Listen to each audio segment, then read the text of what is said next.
Welcome to another episode of the Go Rhody Podcast. Today, we're going to be doing a season preview of the Rhody Rams basketball team for 2025-26. Alongside me is no stranger. It's Abu Bakr. Hey, pleasure, Scott. Good to see you again. Yeah, thanks for stopping by. Absolutely. Glad to be here. We've seen a tale of two cities. I apologize to Charles Dickens for the reference, but between the Stetson game and the Tulsa game, I took copious notes, but I'd like to hear what you think about it between the two games. Yeah, it was a tale of two cities, as you said, because you had a tale of two very different opponents for URI.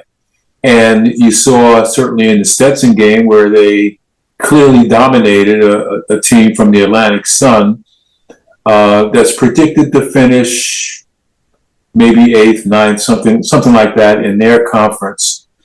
And then you have a game against Tulsa that's predicted to be in the middle of the pack. But as we saw, they may be a better team than that. And certainly listening to the comments during the game and post-game, their coaches feel pretty good about where they are right now and the way that they are developing.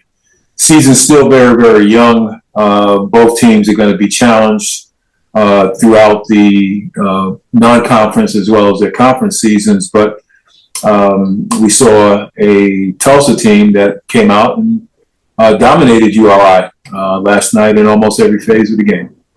Yes, I agree with you on that. And I took some notes on here. It's almost like if you ever followed Seinfeld, it's Festivus. And it's the era of grievances that I have here. But our defense was very concerning to me. And is it possible that we're overreacting to all the things people are saying about our defense, or was it just one game? So Tulsa had a very efficient offense. They moved the ball extremely well. But when they put the ball on the floor, they were able to get quite a few layups against this team. And unless you have it's a Jerry, who's coming from the weak side and maybe getting a couple of blocks, they got a lot of layups. And so they shot a very high percentage overall, as well as from the three-point line. Yeah, I mean, there are a lot of stats that were somewhat similar, but those second chance opportunities because of offensive rebounds, and that was the thing I indicated from the very beginning, even before these non-conference games, and I saw them in the scrimmage, I wondered, who was going to be doing the heavy lifting as far as rebounding is concerned. And Mohamed So was their best rebounder last night. He had 8, but they gave up a lot of offensive rebounds, a lot of second chance points, and that's going to be something that needs to be corrected. As we've known traditionally, URI has been a really good team at home and not so great on the road. It's true. And that's certainly been the story during the Miller era, that they're just not very good on the road. And so we'll see. I mean, they've got games coming up, one against Yale at Yale, predicted to be the number 1 team in the Ivy League. We know they're good from year to year. They played Towson in Orlando the very first game. They're predicted to be first in the CAA. They won it last year as well. So they're going to be tested severely. Fortunately, they come home to play Stonehill and they get Albany, and you expect that having those games at home that they'll be fine. It was a deceptively strong schedule this year. Because, so no one gets excited about Townsend, but you're right. Most of the teams are right in the top except for Tulsa last night, and Tulsa looks like they should change the rankings very quickly and they have some players coming. Another thing I was concerned is, are they better athletes than athletes we have now? Are they stronger than ours? Are they just as fast? You mean Tulsa? Yeah.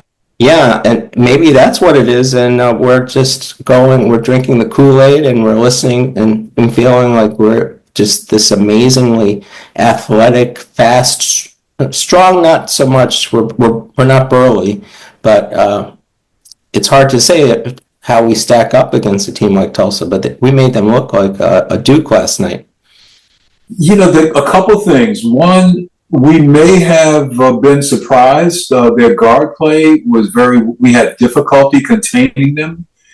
And then we got almost nothing from our guards last night offensively. Corey had two, I think. Mm-hmm. 2 foul shots. He made them both. I was happy about that. Johnson had no points. Yeah. And then you had a Crawford who certainly wasn't in the backcourt, but you had 54 minutes of those guys, and they totaled 2 points in that game. That can't continue when you've got these guys who are starters as well as frontline guys coming off the bench. They have to contribute, and they were not able to contain Tulsa's guards, and Tulsa ran a very efficient offense. Their timing was just perfect against URI, and URI looked very confused in their offensive sets and weren't able to get very much out of those. So there's a lot of work to be done in practice this coming week, that's for sure. And Archie was not screaming. It was almost like he wanted it. They looked very unsettled, and he didn't want them to lose their confidence. So maybe that's why he chose that rather than someone else just going off on these players to try to wake them up. So I guess it's a little early for that. This is a time when you can say, okay, let's take our lumps here and let's get in the gym and try to work on these things and try to build the players up as much as possible. Because you could look. They were kind of shook. Yes. That game, I think they were very surprised that they were getting their butts handed to them the way that they were against Tulsa, and they looked a little shook. But they've got guys. You have a Tyler Cochran who came out, played really well, but it looked like he was just as he was in that Stetson game in that second half. He wasn't moving quite as well, and you saw him come out of the game, and he got back in and really wasn't very productive in the second half at all, whereas I think he had 12 in the first half and wound up with 13 for the game, and that, of course, that was very telling. Steve Lapis said something during the game, which I think was very telling. He said, Archie Miller's got to be sitting on that bench wondering, how do I get these guys to play better? Yeah. So there's a lot on Archie's shoulders, certainly, to be able to construct the offense in a way that gets them in positions where they can be successful. That's a coach's job. On the other hand, I think as a point that you were raising, do they have the personnel to be a middle of the pack or even top tier team in the Atlantic 10, which is a really, really tough league? Yes, it is. And right now, they're going to have to prove it, because certainly against Stetson, you can't use that as a barometer. Yeah. But Tulsa, they're going to have to play significantly better. And I thought Steve Lapis did a really good job analyzing the game last night, because he was pointing out a lot of the flaws that this team has. And I'll just say we can talk about it a little bit more later, but, their rebounding, I was always concerned about that. I was always concerned about their interior defense, and also who are you going to get the ball to on the inside and say, okay, go get me a hoop, go get me a bucket. Right now, there isn't anybody. So is not developed in that way. Mm-hmm. Tajiri, he can go to the top of the square and throw down dunks. Yeah. He's not going to grab the ball in the hole. He took one shot, committed from 13, 14 feet, and he made it. It was a good shot. But he's not going to get the ball on the block and be able to make some, decent low post moves and get you some baskets that way. So they're not going to be an inside-out playing team, because they really don't have anybody on the inside right now who's demonstrated that they can be a threat. That's kind of coming from from the guards when they're able to, take their defenders down low. So they've got a lot of work to do, and you hope that they have the personnel to be able to get better. Certainly, the Atlantic 10 coaches didn't think that they were going to be any better, being picked 12th in the conference, which actually would be a downgrade from where they were previously. Yeah. But you don't win games, you don't judge your season by preseason selections. You judge it by who you play, and they've got a lot to do to be able to get through this non-conference without being further scathed, because they're playing against some very, very good teams. I didn't hear anyone mention lack of effort last night. Did you see any of that? It was more like deer in the headlights type of a situation, in my opinion. But I didn't see people giving up on any plays like we did last year. No, I didn't see that. I didn't see that either. I think they went out there and they tried hard. I get a little deflation in that second half when it was evident that they were not going to be able to come back from this game. I mean, they made a run, but then they just lost that lead just as quickly. So yeah, a little deflated. I think you get beat like that in the second game of the season when you have high expectations for yourself. So good thing that Archie wasn't putting too much pressure on those guys on the bench, because at this point, they need to focus on the things that they need to do well.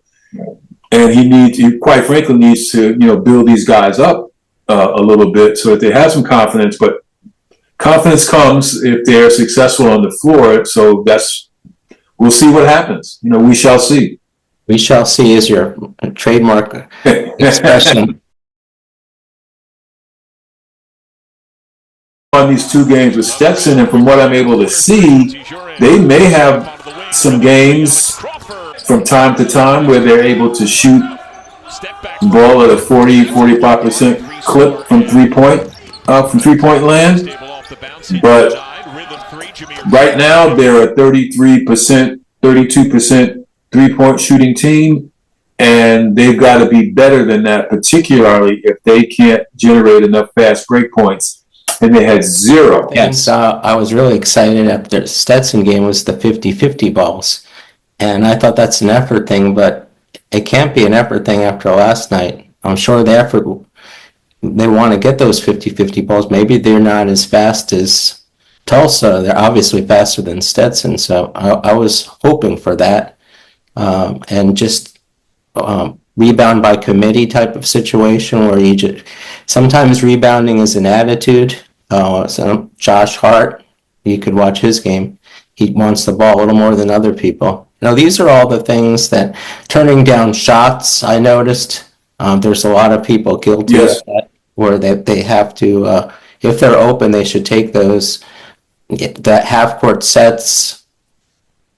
The list goes on. That hesitation, you're talking about the dribble penetration on defense. I'm also talking about the dribble penetration on offense. We were one of the fastest guys in the country. And he didn't even try. And then we have RJ, who, if he does penetrate, he was shooting 88% 2 years ago from the foul line. There's a lot of opportunities there. So those were the things that I noticed. But I agree. Yeah. I agree with you. They moved the ball well enough where they were able to generate offense and be able to find shots, but they didn't take a lot of shots. And for me, that's a confidence issue. Are they not confident to take those shots at 20 feet and then certainly beyond the three-point line when they're open? Or are they, really focused on trying to get the ball into the lane, penetrate, get layups, get fouled, get to the free throw line? It's hard to say. We're not in practice. We don't know exactly what the story is, but they did turn out, I thought, a lot of shots that they could have taken. I'm not really worried about Cochran, and they keep saying, Archie says that he'll be ready in about a month. It seemed hard when you first saw him playing, But it did look evident here, and just he was out for a while. I don't know if he was hurt or maybe he's even winded. I mean, the guy was out 599 days. Yeah. Incredible. But he will beat Cochran. I'm sure Archie will teach him not to make so many of those great passes that he's trying to do, and play more efficient. And there were three other players that I was impressed with. And Tripp, I liked. He looked like he had confidence. He made some good plays. And then here's a problem I want to get to. Is it Atijeri or is it IT's Shorey? That's, some people are saying IT Shorey. I think it's pronounced IT Jerry. Yeah, I know, but we're having a big chasm here in Ram Nation. I just don't want it to become a thing, but we should be able to figure that out. I like the way you pronounce him, but he played really well. And Hinton had the confidence. He missed a couple of shots, but he also made shots. He's penetrating, which I didn't know was part of his game. And I think they have an upside, those three, particularly Tripp and Hinton. Let's go to the PowerPoint. Oh, who are these guys? I don't know. Guy on the right looks like Al Roker. Someone else said that Al Roker to you. Okay. Here's one thing. I'm not sure how to actually pronounce his name. I said I haven't practiced. Moki. Oh, yeah, Mook. Yeah, that's true. He hasn't played yet, and maybe he will. Just don't know. And you've got Traore, who's the only player who logged any minutes last year.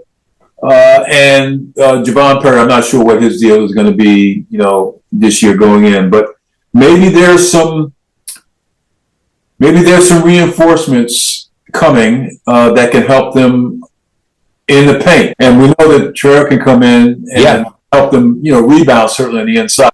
Well, you have the schedule and you can see, but you're right. They have a deceptively good schedule. I'm not a big fan of Ken Palm, and this is early on, and it's some of these are just I'm scratching my head on. But overall, the schedule is tough. Yale is a very daunting game. Providence, I don't know how we're going to find a way to get through Providence, but I said that last year too. Last year, Dayton went in and did their job. They had plenty of quad one games, and then they lost 3 in a row in the Atlantic 10. But this year, the Atlantic 10 is at its highest ranking. It's at 7 again. They were at 9 since 2014. And I'm looking at teams like St. Louis, Dayton, and VCU. I know their personnel. George Washington possibly too. So it's going to be interesting. If they're ever going to get 2 in, it's going to be this year for the first time, in my opinion. Yeah, and looking at the conference schedule, ROI is very fortunate to have VCU at home.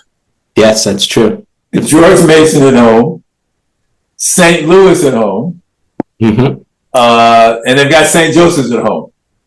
Yeah. So here's an opportunity, being at home, to pick up some wins. But they had those opportunities last season as well, and they were not able to capitalize on it. I was listening to John Gianni, but he said that if Rhode Island manages to have a top 3 backcourt, then they could be a top 7 team, maybe 6 or so. The top 4, the one I'm worried about is George Washington, because Garrett Johnson on George Washington is a phenomenal player, and he's already starting to get some injuries. If he can play a full season, then they can contend. St. Louis is just plain loaded. Their transfers are phenomenal, and I've watched Dayton already, and they look like they might have the player of the year, Jones. So, but we can't worry about the conference yet. We have to get our game back together. And you're looking at last season and just the 3-point shooting at 35%. We know what went on there, and the big problem is the trajectory. If Rhode Island won the last 5 out of 6 instead of losing 5 out of 6, the whole view of the team would have been different. But we're getting that as a problem every season now, where we're seeing this fizzle at the end. Can we be the opposite of that this year? I'll say again, we shall see. We shall see. Yes. Those, you've got to be this good team, this strong team going down the stretch. And so any of the issues that you have over the course of the season that are negatives, some way, somehow you've got to turn those into neutral issues or turn them into positive some way, somehow. That team wasn't able to do it last season. In fact, they went the opposite direction. And then, unfortunately, getting into the Atlantic 10 tournament and getting blown out by the 14th, team that came 14th, and that was for them. URI has not won, has gotten knocked out of the A10 tournament in the first round unfortunately during the Archie Miller era, and that's concerning. Yeah, it definitely is. And looking back at some of the reasons, I think having only one point guard for a whole season, at some point he ran out of gas. I don't know when that happened, and the pivotal time was the Brown game really hit them. They were a great team with some great wins at Yale, obviously Providence, but then their confidence level went down, and then we know about the defense and the foul shooting. And the point of this slide is, I've heard from a lot of experts, insiders, that Archie won't be judged by these games. He'll be judged by how he performs in the conference. And meaning he may not be back next year if he doesn't have a better performance in the conference. What do you think of that statement? I think here's some factors. One way or another, sometime soon you will have a new administration in athletics. Thor Bjorn taking the position at UMass. Now there's an interim in place, and you never want an interim to make long-lasting decisions. Yeah. So if there's any decision that's going to be made with respect to Archie Miller, it's going to happen at the end of the season when you probably have a new athletic director on board. Yeah, definitely. The second factor is it's economics.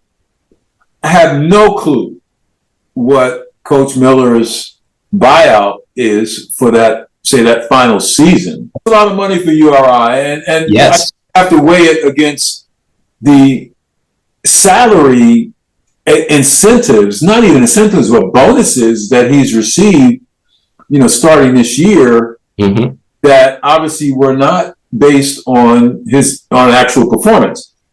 So you I guess you balance, what you're losing as opposed to what you may be gaining by making that kind of move.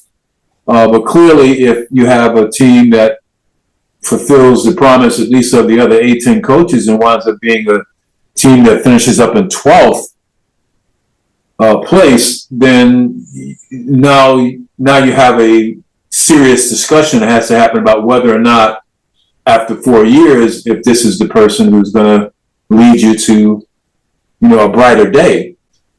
So that's a tough decision that administrators will have to make.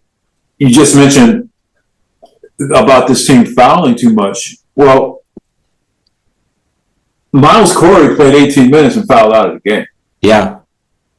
And that's true. And RJ Johnson, your other point guard, had 4. Yeah, he did. I mean, he had 4 personal fouls, and he didn't score. And Miles only had 2 points. So that's a very disappointing night for, a couple of your guys who are going to get a lot of minutes at point guard. Very disappointing. Well, it's a tale of the tape. The guys are watching the video right now, and they're going to be learning many things. If they could execute what they learned, then they'll be a better team. But we don't know if that will occur. But Archie's great at breaking down tape, and he will be stressing what they need to do. And there are a lot of opportunities, changes, even little things like having Cochran helping out and leaving a wing open when he didn't need to help out. Those are all things that can be plugged in the future. And Cochran's a bright guy and a great player, so. Yeah, those rotation issues on defense, Mm-hmm. they're fixable. Yeah. And it's not a result of, lack of effort, because they were is just missed assignments, and so that's something that you can work on. The athleticism, the athleticism is there. They're a more athletic team, and they're going to be, a little bit faster. And late in the second half, you saw not just the Miles Corey picking up 94 feet, but you had other guys, picking up, full court. I think that, in my opinion, if you can get these guys not to foul so much, in my opinion, I think that this team is going to have to do a lot more in terms of full court pressure, running, jumping, trapping, doing it in the half court, as well as doing it in full court as well as in the half court, because they have to create turnovers. They have to be able to get out in transition in order for them to be a good team offensively. That's at least what I've seen from 2 games so far. I've never seen a full court press during the Archie Miller era, but if there's ever a time to shake things up, it could be soon. I haven't either, and I'm a fan of it. Yeah. You've got the right personnel, and I'm looking at it saying, geez, with the athleticism that's there, why not? URI's second unit, basically was Johnson, So, and Tripp. Yeah. Tripp had 14, So had 7. Of course, we said Johnson had none, and So was your best rebounder for the night. So, like I said, second game of the season, there may be some. You may be, playing around a little bit with the starting lineup, looking at, minutes, combinations of guys who are playing on the floor together. There's a lot of issues to work out so that team winds up being a little bit more efficient. So there's a lot still to work out. And so it's still really young in the season, or early in the season, and we just have to give them an opportunity to be able to figure out, okay, how are these guys going to be able to play? I mean, because they've been, it's like Lapis mentioned, they've been practicing since June, July. Yeah, and this guy has some promise, and I was scratching my head when he was not starting and they went with Crawford. I see a guy that's much more physical and quicker, and he could make some really big plays on his own without passes. He makes his own baskets, Jameer Tripp. Yeah. And last night I saw flashes too. So. And he was one guy last night who I saw actually post someone up on the block, make a nice move, and be able to score on the inside. I'd love to see a ball go into So, a ball go into Jerry, although it looks like So may be able to play on the block and score on the block a little bit easier than Jerry can, simply because he's got a little, jump hook shot or something like that in there. Now this guy I'm very high on, and he's playing well, and there's a reason why he is, I believe, because their star guard last year, St. Bonaventure, was hurt the first game of the season, so he has 23 starts under his belt at St. Bonaventure. He looks confident. His body language is much better than most of the players, and he's more than just a shooter. I like his little chemistry with Itajiri, because have you seen, the short passes and the alley-oops. I've seen at least 2 of them. I have a highlight reel waiting to play. So I like this guy. And yes, I do as well. He's experienced. He knows how to play in the Atlanta 10 at this level, and he's a redshirt junior, so that's helpful. yes, Going forward. so is Tripp. Right, Jameer Tripp is as well. And then we have the guy Cochran, and his turnovers are probably his biggest weakness, but a lot of people underestimated his jump shot. And he has if you look at his stats, statistically he's well over 30%. And he looks like he has the confidence. What you do get with Tyler Cochran, though, with the team that's athletic and is trapping and is looking he has a great knack for getting his hands on the basketball and coming up with steals. That's his thing. And the deflections are very important too, so you don't notice those as much. And then so they need a guy like that. He has one of the most famous offensive putbacks when he was at St. Peter's in the semifinals of their conference. The game was tied, and he got the rebound with the clock at 1 second and put the ball back. And you know what that St. Peter's team did? They beat Kentucky. He's big too. If they really need him, he'll probably be their backup center if they decide to go with the center at times. So I think there's potential with him, and I've seen some flashes of brilliance from him now. He definitely has to be more aggressive inside. Maybe call for. He could post up. Of all the players, he's one of the guys I think could post up.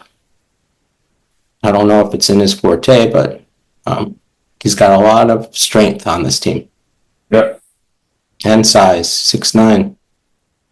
And this guy I love. And somehow he's shooting the foul shots. Like I said, he was 56% from the line last year. So maybe the more he plays, and he can't have those quiet moments where he disappears defensively, maybe even be more active. I know he averaged 1.6 blocks last year, but get even more active, not necessarily blocking, but just altering shots with his presence. Yeah. Well, he's shooting 90% from the free throw line this year. It's amazing. Once again, small sample size. Yeah. And, looks a little odd, but, 5 for 6 in his first game and 4 for 4. I know. Last night. Well, let's hope that continues. And Miles, he's fast. He has great body control. He looks like Sebastian Thomas in his highlight reel at some points. But I just think right now he's having a difficult time. His assist to turnover ratio last year was excellent. 42-inch vertical leap. So they have to find a way to get him involved too. That's part of the equation. Well, he's going to be better if they can get out in transition. There's no question about it because of his speed. I mean, I don't think there's going to be a player who's going to be much faster than him on the floor. But they absolutely have to be able to come up with steals and rebounds to get out in transition, turn the other team over. That's going to make him most effective. And Crawford is. I haven't been that excited about what I've seen so far. He's a serviceable player. I wouldn't be counting on him to shoot the ball, but he's passing up opportunities. He has to penetrate a little and get some more confidence right now. But right now, he looks a little overwhelmed, in my opinion. Damone, he had a pretty good first game. He has an advantage. He redshirted last year, and he had to guard Sebastian Thomas for a whole season. So, and he was up against Javante. You know how big that guy is. So it was that's probably why he was the first freshman off the bench. Well, the question is, can he be that point guard that we want? A lot of people don't think he's a true point guard. Abu, you may not know this, but Barrett Law is going to be a very good player. Did you know high school he broke both his feet, and all the P4 schools that were courting him. They disappeared, but not Rhode Island. He kept getting better and better. Now he's at Rhode Island. He looks a little bit out of it at the moment. Not sure of himself. Once the game slows down, he's going to be a very good player, 3-level scorer. And then Mook, like you said, never know. If he could show up early on conference play even, if he's starting to do cardio now, maybe there's a chance. And so we'll know as the season progresses. They're talking about him every game about what he's doing, and it seems like he's moving quickly. I think that's great. Hopefully he's able to get into the lineup at some point in time, and then once he does that, how good or how effective can he be? And I just don't have the answer to that question. Yeah. Foul shooting here last year, you're looking at the types of guys that they had. Hinton's 80%. It's not a bad group. Corey is outperforming on the foul shooting. You know, RJ Johnson was 88 the year before. He's 78. Cochran's a respectable 70%. And then you have Itajiri at 58 and Traore. But Traore will help. And maybe he'll give the guys confidence when he gets back in early December. Well, I think what he's going to give them is an area that they really need him, and hopefully he'll focus on doing this and not so much trying to extend his offense beyond the three-point line, and that is rebounding. They need another rebounder down there, tough defensive player and a rebounder is what they need from him. He's an effort guy, but he will help and improve and hope that it's too early to tell. Yeah. I like to end it with the greatest athletic director in the last 40 years. Maybe he stacks up there, and he's done so much, and people focus on basketball, but he's won 40 titles in all other sports as well.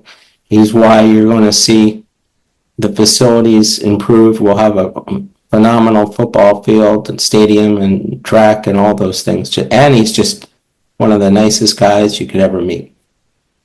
So, well, he's gone back to his alma mater. He was a few years ago, he was in the running for AD there. It didn't work out at that point in time, but he's got vision, and they're going to need somebody with vision to be able to do something with that football program.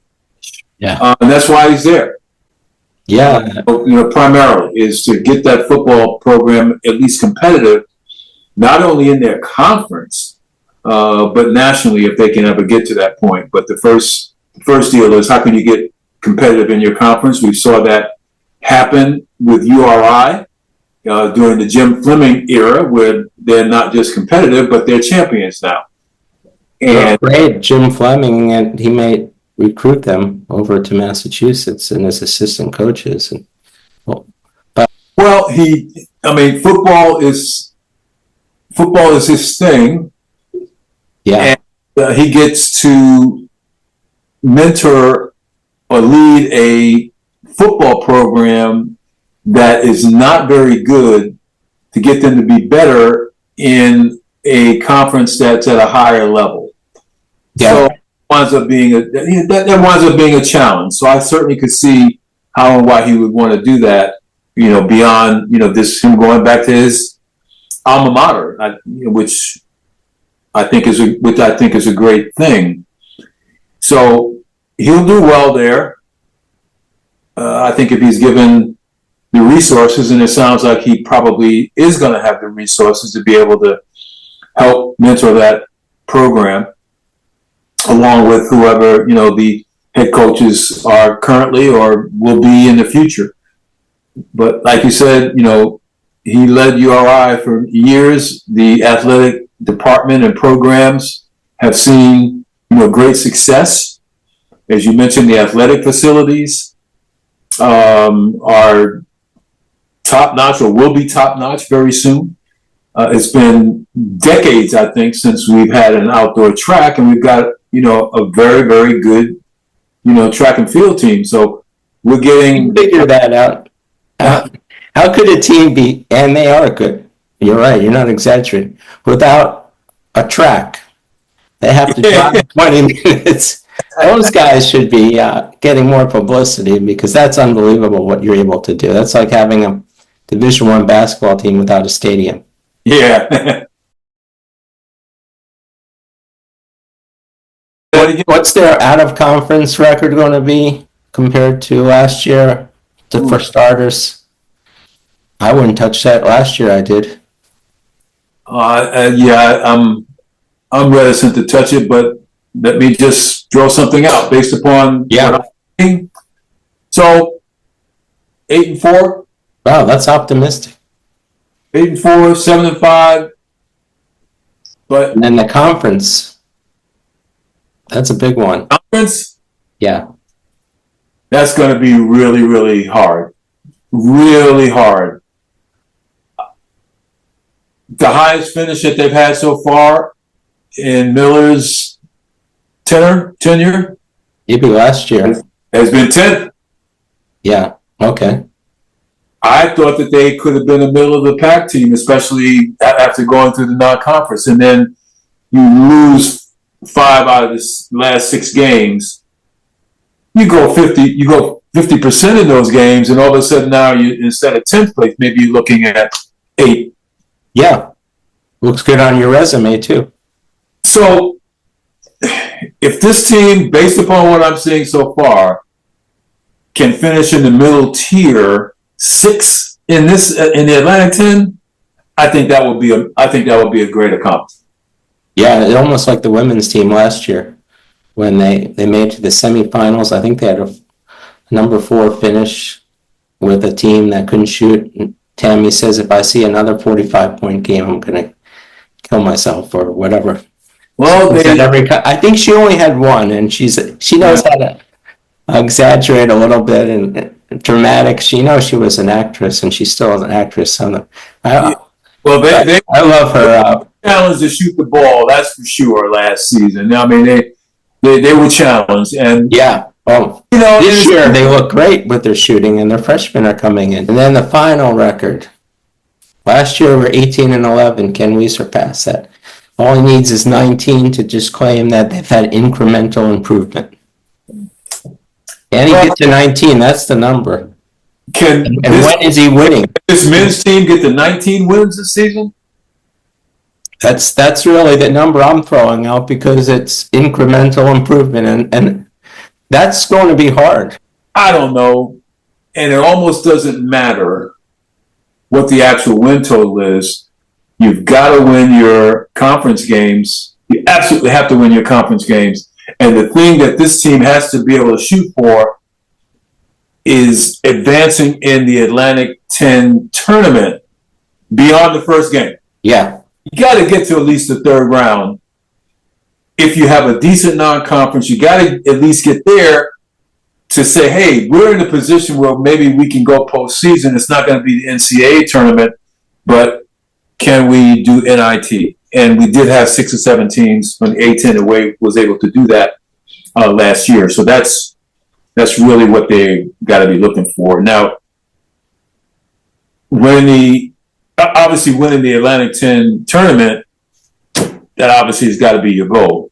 Can they do that in this Atlantic 10 with this team?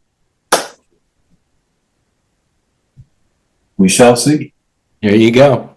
I always end these the same way. I start like this. When it comes to Rhody basketball, it's always go.